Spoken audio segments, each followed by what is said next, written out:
Hallelujah. Brother Robert is there to help me.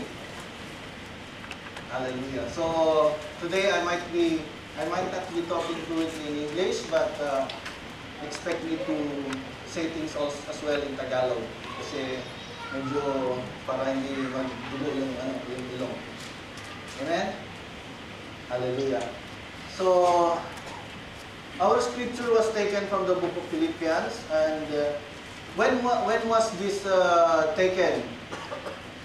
When was the book of Philippians written? It was written by, of course, our Apostle Paul, and it comprises of letters, and it was done during his imprisonment in different locations, which was Caesarea, Rome, and Ephesus.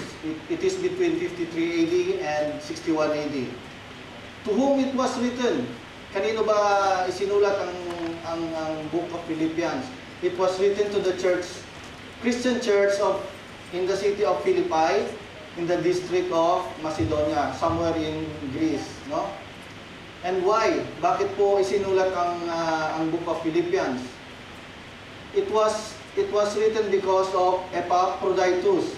Epaphroditus was sent by the church of Philippi to give a gift to Paul, but unfortunately, he fell ill. Nagkasakit po si Epaphroditus, and then to thank the Philippians, he wrote this letter to the church of the Philippians.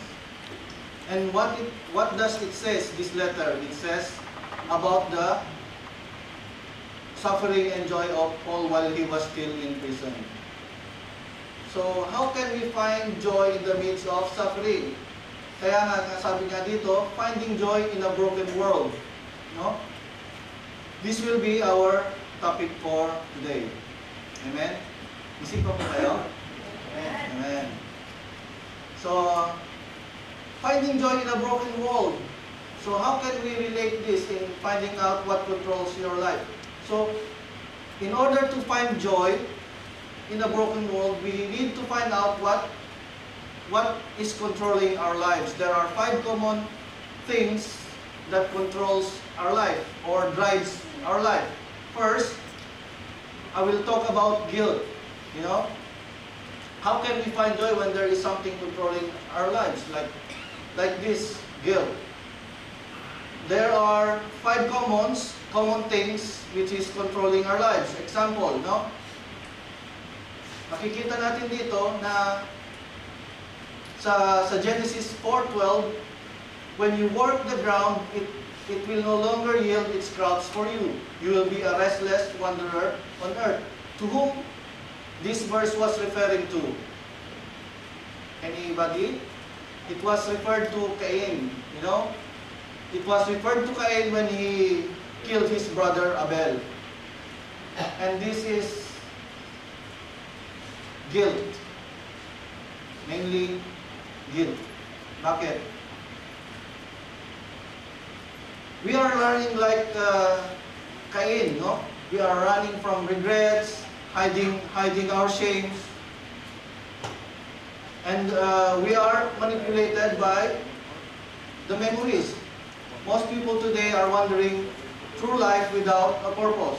Kagaya nga nung nangyari kay Cain, nung pinatay niya yung kapatid niya dahil nga hindi na please si Lord dun sa offering niya. The Lord was not pleased with his offering. That's why he killed his brother Abel. We are products of the past, but we don't have to be prisoners of it. Like Cain, he was a prisoner of his past because he killed Abel in this instance. So, dapat, we should not be controlled by guilt. Most of us, when we commit sins, we are often controlled by the guilt. Lagi na lang nating iniisip, lagi na lang nating binabalik-balikan yung mga bagay na nangyari sa ating buhay. So, how can we move on? What do we need to do with it? Alisin natin yung guilt. How can we remove those guilt? And what to do and how to do that? Ito yung ating past. We have guilt in the past. So we have to remove or consider taking out this past. How? We have to go to present. Kung ano man yung ating kasalukuyan, doon na tayo dapat na naroon. We don't have to mingle with the past. We have to move on. We have to live in the present and confess our sins so that our guilt will be forgiven. As it is said in 1 John 1:9, we have to confess our sins so that God will be forgiving our sins because He is faithful and just to forgive our sins. Pero, bakit naman parating sinasabi na hindi natin dapat na gamitin lagi yung 1 John 1:9, but it is our passport to be forgiven. Kaya nga lang, every time that we do or use this verse, we always tend to crucify Jesus from the sins that we have committed.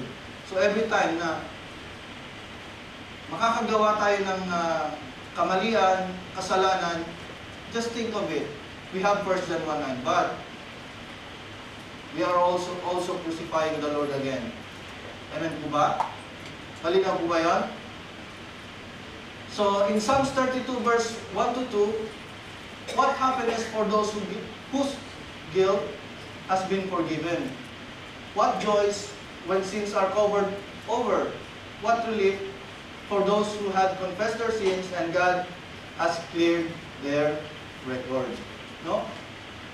Di ba isang happiness? Isang kaligayahan na maalis na yung ating mga guilt because we have been forgiven. Kita na nga natin yan sa New Testament in 1 John 1:9. And it is a joy also as well when sins are covered over. No, andun yung relief. We have the relief that our sins have been forgiven and we have confessed our sins and God cleared this record because of His Word. Amen po ba? Amen. So, second thing, aside from guilt, we have resentment and anger. People hold on to their hearts and never get over them. So, kaya nga, parang itong pinapakita ko dito, ang tawag dito sa kanya, siya yung clam up. This kind of guy or a person is a clam up guy. Pinapakita niya that he's fine, but he still had resentment in his heart. He had resentment in his mind na okay ako pero nagagalit ako. No? I'm fine, sabi niya. Okay lang ako. Huwag mo kong alalahanin. Pero back in his mind or back in his heart, he have this resentment, no? Instead of releasing, they rehearse it over and over again in their minds, no? Siya yung nag-internalize ng anger. Anybody can relate with this? At ito naman, ang tawag dito ay yung blow-up guy or blow-up person na nag-explode. Nag-explode na talaga yung galit niya, no? It explode onto others. Take an example sa work. Sometimes we can be a clam up or we can be a blow up. And sometimes it's also in between relationship between husbands and wife. Sa mga magkakapatid, brothers and sisters, they are sometimes clammed up or blown up. And also in classmates, in the school, yung mga magkakaklase, meron yung type na nagtatago lang ng sakit, ng dibdib, at meron naman yung nagagalit. At meron din sa ating mga colleagues. No? what do we do? What do we need to do with it? For this resentment and anger. Ano ba ang dapat natin gawin? Accept each other's fault and choose to celebrate each other's difference. Ano po yung word doon na makikita natin? We should accept. We should have this acceptance. Katulad nga nung sino ba kumanta nun? Carpenters yata, long way back ago, ng mga 1970s. Sabi niya, you got to love me for what I am, for simply being. Yan, alam niya yan? Don't love me for what you intend, and hope that I would be. Ano susunod? If you're only using me to feed your fantasy, you're really not in love, so let me go. I must be free. Yun po yun, no? Diba? So accept each other's fault and choose to celebrate each other's differences. We must learn to accept kung ano po yung differences ng ating mga mahal sa buhay, ang differences ng ating mga kapatid sa pananampalataya. Hindi natin makikita yung perfectness. Along the way, we are in the process of sanctification. Kaya nga, hindi mo pa makikita yung perfectness ng ating kapatid. Dahil process yan, no? Paunti-unti, we have to be sanctified and then justified and then be glorified once we meet the Lord. Amen? Next, life is too short to wake up with regrets. No? Why do we need to waste time? Why do we need to waste our days and our years in regrets? No? We have sometimes we have so many failures in life, or if we have not experienced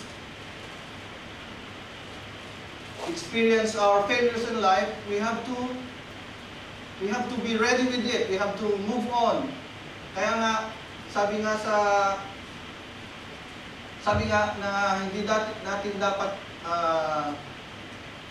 kung tayo manatili sa ating mga shortcomings, no? Dapat hindi natin dapat na magisnan pa yung mga regrets natin sa buhay. Ganun po ba?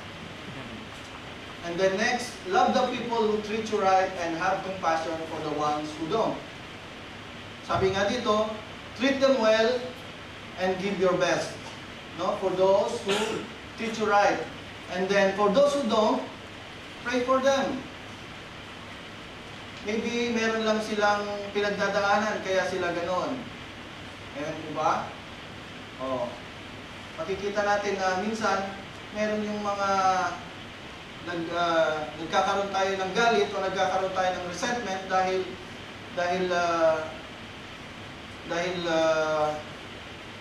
galit tayo sa mga tao. But you should have compassion with your for example, your boss. Nagalit sa iyo yung boss mo. You should have compassion with your boss. Sometimes hindi natin alam na kaya siya nagagalit, meron lang siyang pinagdadaanan, or ang ating mga kaibigan or kapatid or kasama sa bahay, kasama sa church, meron lang silang pinagdadaanan. So, we have to be compassionate with these people. Hindi natin dapat na itanim sa ating isip na they don't deserve to be loved. Everyone we have the right to be loved. Love the people who treat you right.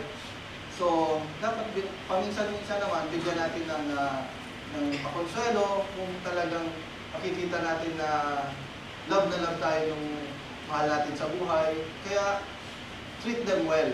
No? Kaya minsan dapat i-treat mo, pakainin mo sa Little Manila or pakainin mo sa Green City, sabi ni Pastor. Alam niyo yung Green City? Amen. Another thing, what do we need to do with resentment and anger? No? Those who have hurt you in the past cannot continue to hurt you unless you hold on the pain through resentment. Sabi nga sa Job chapter 5 verse 2, to worry yourself to death with resentment would be foolish and senseless thing to do. So dapat talaga na hindi na tayo ang tawag doon, we don't need to worry about resentment. Yung nagkikimkim tayo ng galit because it is a senseless thing to do. And then past is past. Nothing will change it. Learn from it and let it go. Kumbaga, history na yon, let us learn from history. And let history guide us. So next time, it will not happen again. Amen? Amen. So next, another thing, what we need to do with resentment and anger. Yan. Sabi nga dito sa Proverbs 3, verses 5 and 6, trust in the Lord with all your heart and lean not to thy own understanding. In all thy ways acknowledge Him and He shall direct thy path. So dapat talaga, we should lean to the Lord and then He will direct our path so that we will not be clinging to our resentments and our angers. So what do we need to do? Let us go to God to direct our paths. Amen? Next, sa third na po tayo, in finding out what controls your life so that we can find joy in this broken world. Yan. Fear. Unang kind of fear, yung traumatic. Nakikita po natin dito, yung isang bata at yung isang dalaga na or dalaginding which had traumatic experience. Regardless of the cause, fear-driven people often miss great opportunities. Like, example, pag meron kang ganitong klase na fear, halimbawa, sa work, namimiss mo yung mga opportunities na dapat mong makita. And we still have unrealistic expectations as well. No? Ito, yung bata, makikita nyo, it's an unrealistic expectation. Bakit? He's trying to lift the weight which he cannot lift. Sabi nga, they play safe, no? Yung mga merong fear, they play safe. They avoid risk and stay on their status quo. Parang yung sa Tagalog, okay na ako dito. No? Makikita nyo na sabi nga, dito na ako lumaki, ito na yung nakagisnan ko. So, in reality, why not open? Why not open yourself in new opportunities? Like before, na hindi pa natin alam magbasa ng Bible. We don't know how to read the Bible. We have the opportunity to read. We have the opportunity to study. No? We have Bible studies. We have doctrinal. We can study the Bible through our brethren, our fellowship. Sabi nga dito, study the Bible and open it so you will learn. No? Traumatic, kaya nga traumatic, ito yung mga past experiences that causes you fear. Yung past experiences natin na nagkakos ng fear sa atin, kaya hindi tayo maka-move on. It is controlling our life.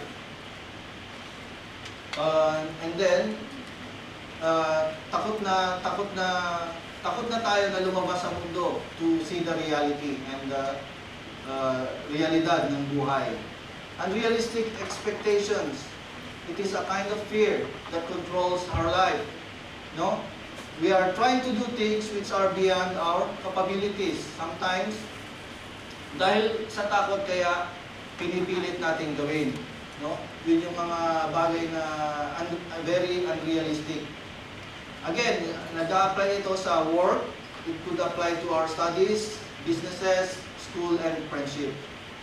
Sa work, ano ba yung mga bagay na sometimes unrealistic na hindi natin kayang gawin, pero we try to do things which are very unrealistic, no?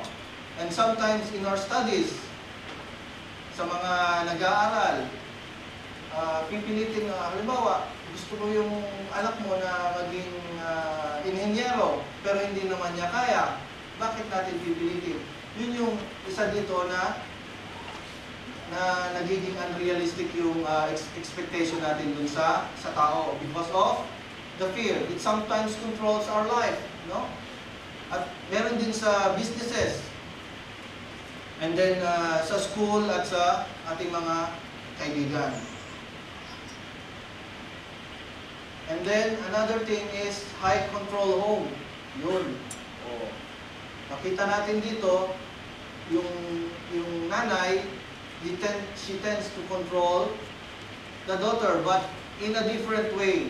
Because sabi nga dito sa isang picture narito, there is a difference between controlling our children and guiding them. So dapat nakita natin yung difference between controlling them through fear or controlling them through guiding them.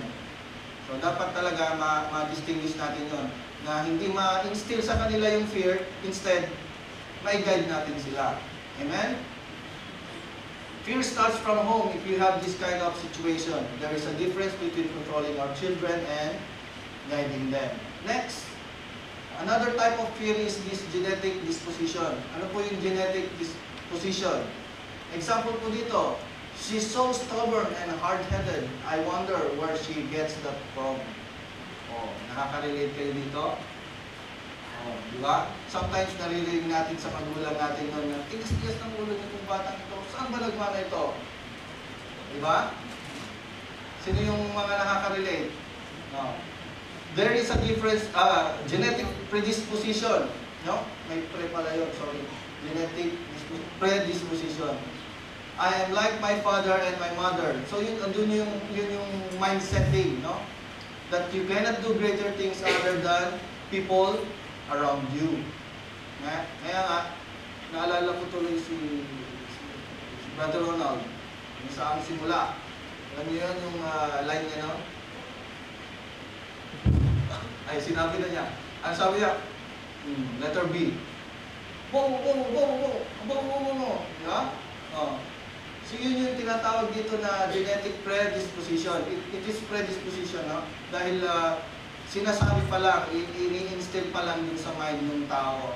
Kaya nga, let us be very careful, especially sa ating mga children, na dapat ma-instill natin yung positive things sa mga bata. Amen po ba? Amen. And next, what do we need to do with it? What do we need to do with fear? Alisin natin yung fear. We have to overcome fear. Sabi nga dito sa Colossians 2:10, I am complete in Him who is the head of all principality and power. Diba? I-claim natin itong word na to. I am complete in Him who is the head of all principality and power. It is a promise from God. So you should claim it. Again, I am far from oppression, and fear does not come near me. As it was mentioned in Isaiah 53:14. So fear does not come near me. I am far from oppression. Amen? And the next, I have the great one living in me. Ito yung famous na verse na alam natin. Greater is He who is in me than he who is in the world. Nakikita naman natin sa 1 John 4:4. Tanda natin, greater is He who is in me than he who is in this world. Sino po yung who is in this world? Wala? It is our enemy. The greatest enemy is Satan. There is no fear in love, but perfect love drives out fear, because fear has to do with punishment. The one who fears is not made perfect in love.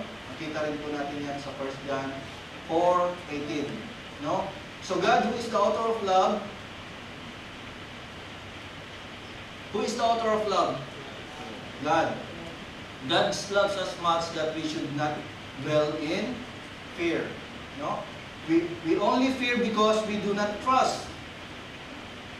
if we trust, then we don't fear. Example nga, yung father and son. Kaya nagkakaroon ng fear ang isang bata dahil hindi siya nagtitiwala sa kanyang ama. Halimbawa, umakyat yung bata sa puno. And then, eventually, nakita niya, mataas pala yung inakyatan niyang puno. Then, tinawag niya yung father niya. Ngayon, sabi niya, Papa, tulungan mo ako dito. Sabi gano'n ng papa niya, halika rito, tumalon ka. So, nagdalawang isip ba yung bata? Tumalon siya because he trusts his father. Amen? So, gano'n din po tayo dapat to our Father in heaven. We should trust Him so that fear will not remain in us. Amen? And then, fourth, finding out what controls our lives is materialism. Una, ano po yung una? We have guilt. Second one, resentment and anger. And third, we have fear. Next is materialism. Materialism generally sometimes controls our life. Sabi nga, to acquire means to gain. To obtain, sabi nga dito, our desire to acquire becomes the whole goal of our lives. Minsan nangyayari ito. Sabi nga, ang definition ng acquire, it means to gain, obtain, to get, to earn, to win, and to take possession. Sa Tagalog, para makakuha, kumuha, kumita, manalo at magtaglay. Lalim ano? Ito yung minsan na nagiging basis natin para sa ating buhay, to acquire things in our lives. These are the misconceptions of materialism. And we have also the truth about materialism. No? Unang misconception, materialism makes us more happy. It is a misconception. No? The truth is, temporary, it is a temporary happiness. No? Possessions only provide temporary happiness. Things do not change. We eventually come bored with them and then want newer, bigger, and better versions. Kagaya ng cellphone. Diba? It is a temporary happiness. Siguro, 1 year ago, meron akong Samsung na Duos. And then, after a year, bigla na lang akong nag-isip na bibili ako ng bagong iPhone, may iPhone 7 na. Diba? Yun yung misconception ng materialism. It makes us happy but temporarily. No? I'm not saying na hindi kayo bumili ng gusto nyo, but it depends on it is within your bound. Kung ano yung sinasabi ni Lord sa inyo, but I'm just trying to state the fact that it is a misconception. It is only a temporary happiness. Bakit?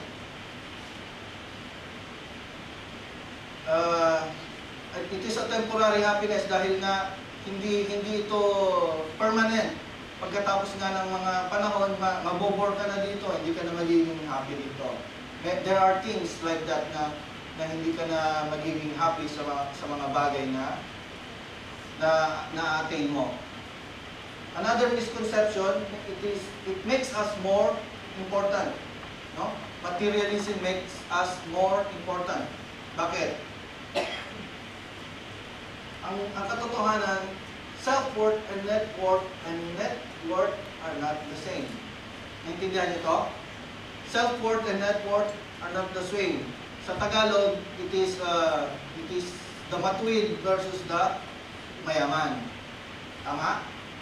Kasi nga, self-worth, he might not be very, very wealthy, but he is worth of it.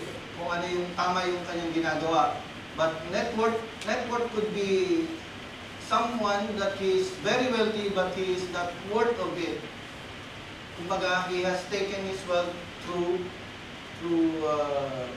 yung hindi sa magandang pamamaraan. And sometimes, it's also a misconception that materialism makes us more secure.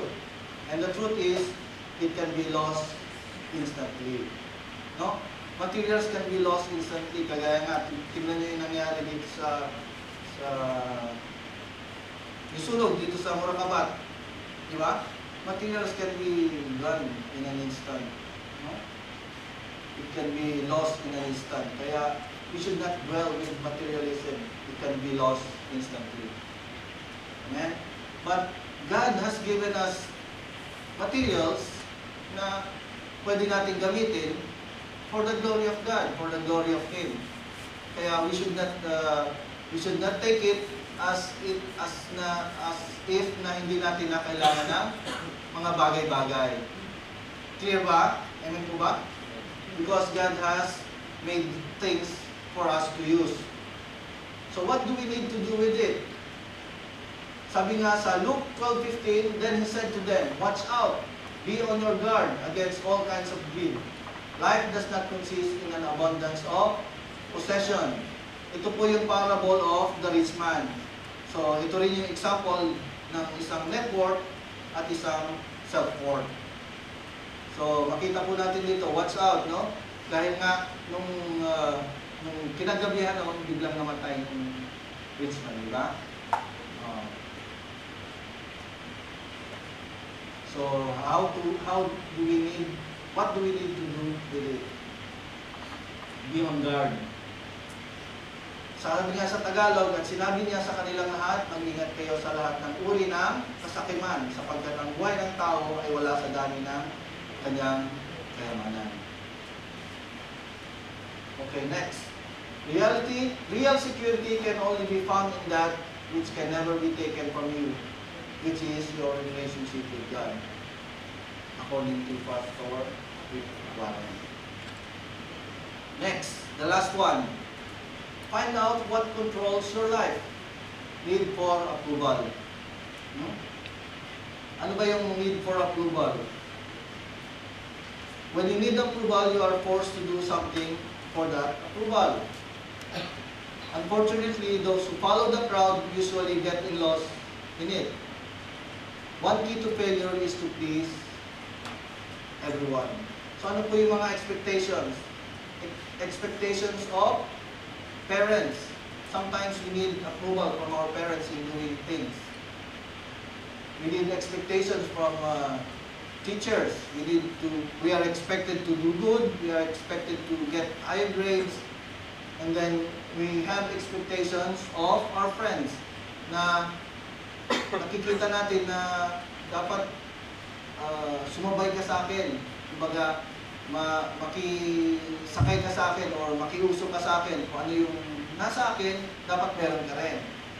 So ito po yung example ng need for approval.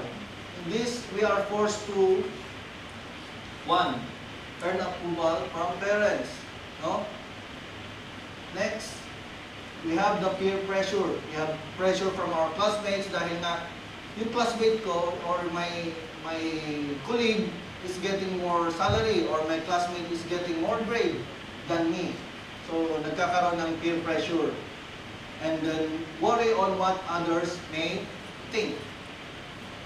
Nagwo-worry tayo dahil yung friend natin, meron siyang bag na, ano tawag doon?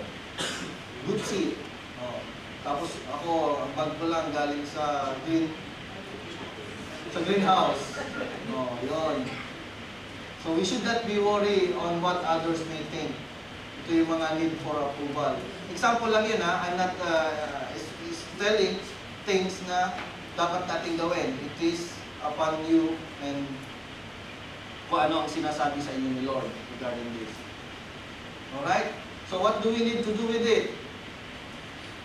Sabi sa Matthew 6:24, no one can serve two masters. Either you will hate the one and love the other, or you will be devoted to the one and despise the other. You cannot serve both God and money. So choose only one master. So sino yung master na dapat natin i-choose? Is God. Amen? So, need for approval, consult God. No? Amen? Another thing, what do we need to do with it? Sabi nga sa Tagalog version, walang taong makapaglilingkod sa dalawang Panginoon sapagkat maaaring kapuotan niya ang isa at ibigin ang ikalawa. Maaaring maging tapat siya sa isa at pawalang halaga ang ikalawa. Hindi kayo makapaglilingkod sa Diyos at sa kayamanan. Amen. So, let us summarize these 5 common things that controls our life. Una, guilt. Guilt. We have been forgiven. We find relief when we confess our sins and God clears them. Na nakita natin kanina sa Psalms 32 verses 1 to 2. No? God already had cleared them. Next, resentment and anger. Nakita natin ito kanina sa Job 5:2 and Proverbs 3:5 and 6. It is foolish to worry about resentment.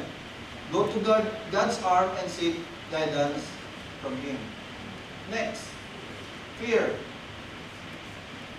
Sabi nga dito sa John 4:4, sabi di ba, greater is He who is in me than he that is in the world. No? So love overcomes fear. And then 4, Luke 12:15, let us be on guard against materialism. And then next, last common thing is the need for approval. Do not be controlled by the opinion of others. No one can serve two masters. Let God be your master. Okay. So before I conclude, let me tell you this short story about this little boy, no? Who found joy in his heart. May isa pong bata. There is one boy which is very smart, handsome, and intelligent. Kaso nga lang, he has a bad temper. Lagi siyang nagagalit every time na makakausap siya ng classmate niya, he tend to get very angry instantly. Kaya, his father made this vow or made this agreement with him. Dahil napansin ng father niya that he is very short-tempered. So, kumuha ng isang bag na pako, maraming pako at isang martilyo, a hammer and a bag of nails. Ngayon, this is the condition. The father said, every time you get angry, you need to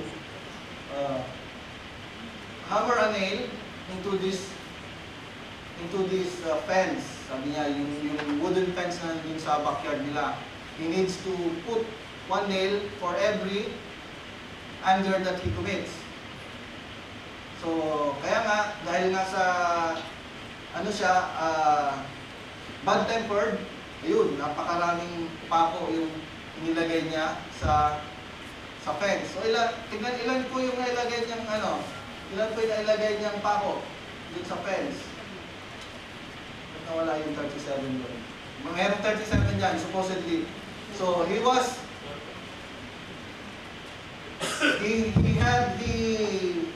hammered 37 nails a day. No? Sa dami ng bad temper niya, grabing temperament. 37 nails a day. But eventually, habang nagtatagal yung panahon, kaunti ng kaunti, nababawasan na yung pako na papako niya dun sa fence because nababawasan na yung bad temperament niya. And then, hanggang isang araw, naging zero na yung ibig sabihin, hindi na siya nagagalit. So ngayon, tuwang-tuwa yung father niya. Ngayon, sabi ng father, for every day that you did not get angry, ngayon, bunutin mo yung pako. Bumunot ka ng isang pako for every day na hindi ka nagagalit. For every day that you don't get angry. Yan. So after that, eventually, hindi na nga siya nagalit. Araw-araw na day pass, hindi na siya nagalit. But, nakita nyo dito, ang daming butas yung pumunta dun sa fence. Ano po makikita natin dito?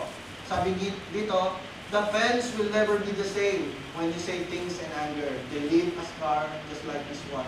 You can put a knife in a man and draw it. It won't matter how many times you say sorry. The wound will still be there. Ano po yung natutunan natin dito? Na kada magagalit tayo, nandun pa rin yung scar.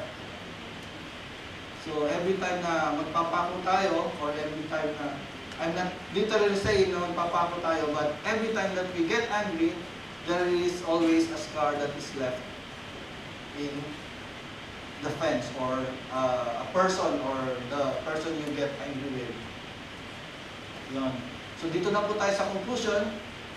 Sabi dito, it is very beneficial to know what controls us, mainly in our everyday living, and to know our purpose here on earth, so that we will know exactly our meaning in life, how it can simplify our life, how we can focus in life, how can we be motivated in life, and how can we prepare for the life hereafter. Kagaya nga dun sa sinabi sa text natin kanina, to the letter of from the letter of Paul to the Philippians, which is saying, in spite of our sufferings, we can rejoice, for we know that God the Lord is coming at hand. So, and that is having a right relationship with God and serving more with all our heart, with all our mind, and with all our soul. And be living in righteousness with our brethren according to God's plan and purpose in life. So, let us rejoice. God bless us all. Tayo